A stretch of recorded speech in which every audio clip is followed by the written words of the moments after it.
I am very sure आप सबको पता हो रिलीजन और स्पिरिचुअलिटी कजिन्स हैं, भाई बहन नहीं है। व्हाई डू आई से उनकी शक्ल लगती थोड़ी थोड़ी सिमिलर है but they complete different opposite personality बिल्कुल अलग है। And you know as a psychologist and Hindu मुझे रियलाइज हुआ कि ये जो कंफ्यूजन है ऑफ द कजिन्स ये बहुत बड़ी है। मतलब I mean the problem is very huge. Religion ना थोड़ा सा गूगल मैप्स की तरह है। स्टेप 1 स्टेप 2 50 मीटर स्ट्रेट, आगे से right, continue on the state highway. मेरा स्पिरिचुअलिटी ये बताती है यार मुझे ना रास्ता नहीं पता है पर मेरी सोल का ना फुल नेटवर्क आ रहा है, मैं ना घुमा फिरा के तुझे उस डेस्टिनेशन तक पहुंचा दूंगा। रिलीजन का मतलब rituals, rules, traditions. It is an idea जो हमें थोड़ा सा गॉड के और क्लोज लेके जाए। Spirituality is about connecting towards the inner sense, introspection, awareness. मैं कौन हूँ, मैं कैसे इंसान बनते जा रहा हूँ।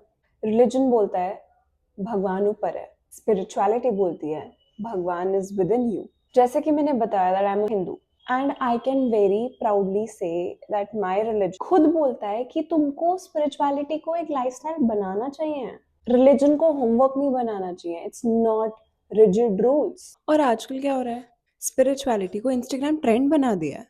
एक हार्ट ब्रेक और 2 रील्स देख के लोग ये बोल रहे हैं I am in a spiritual journey. Baba real spirituality filter से थोड़ी ना होती है।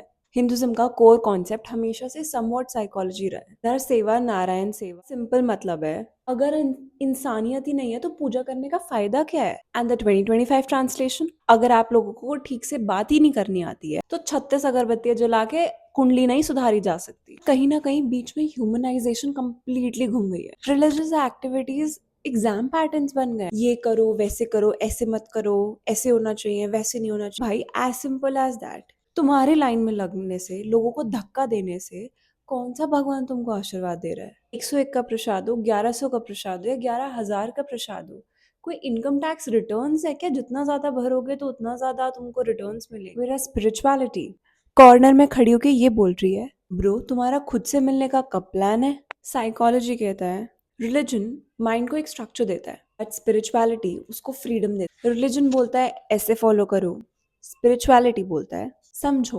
And to be very honest, जब इंसान स्पिरिचुअलिटी फॉलो करने लगता है, jealousy, hatred, unnecessary drama, competition, ये सब धीरे धीरे कम होता जाता है। Because spirituality is not about winning but growing. Imagine a world कोई अननेसेसरी कंपटीशन नहीं है और सब अपना इनर डेवलपमेंट पर फोकस कर रहे हैं। Wow what a beautiful world. Religion की प्रॉब्लम तब शुरू हुई जब रिचुअल्स को हमने ह्यूमन लाइफ से ज्यादा ऊपर रखना स्टार्ट कर दिया। Example, period restrictions. हिंदुज्म ने कभी भी नहीं बोला दैट वुमेन्स आर इम्प्योर। हमारी हिंदू फिलॉसफी तो वुमेन्स को देवी मानती है। हिंदू फिलॉसफी ने बोला she must be in pain, she has to work a lot, तो let's do one thing, let's not ask her not to work, right, not to go into the kitchen. लोगों ने सुना अच्छा यार क्वारंटीन कर दे कुछ दिनों के लिए, इम्प्योर है ना। लाइक सीरियसली, रिलीजन ने ये कब बोला यार? हमने खुद ही एक्स्ट्रा मसाला बना दिया और डाल दिया।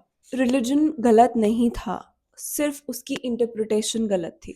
Now people will say I am not against religion. मुझे खुद काफी सारी लॉजिक्स और काफी चीजें इंटरेस्टिंग लगती हैं अबाउट रिलीजन। हर कल्चर का कोई ना कोई ब्रिलियंट जरूर हो। आई ऑल्सो बिलीव रिलीजन एक पाथ है और स्पिरिचुअलिटी डेस्टिनेशन। स्पिरिचुअलिटी ब्रिलियंस को लाइट देती है, हमको अवेयर बनाती है और वही अवेयरनेस एवोल्यूशन का बटन होता है। अगर रिलीजन को सही तरीके से समझा जाए और स्पिरिचुअलिटी को सही तरीके से इम्प्लीमेंट किया जाए, दुनिया is literally a better place. So maybe the question is not are you spiritual और रिलीजियस, द क्वेश्चन इज आप ग्रो करना चाह रहे हो या आप सिर्फ परफॉर्म कर रहे हो। क्योंकि स्पिरिचुअलिटी के बिना रिलीजन पॉसिबल नहीं है और religion without spirituality, well I guess वो सिर्फ रूटीन है, realization nahi. This touch even 1% of your inner self.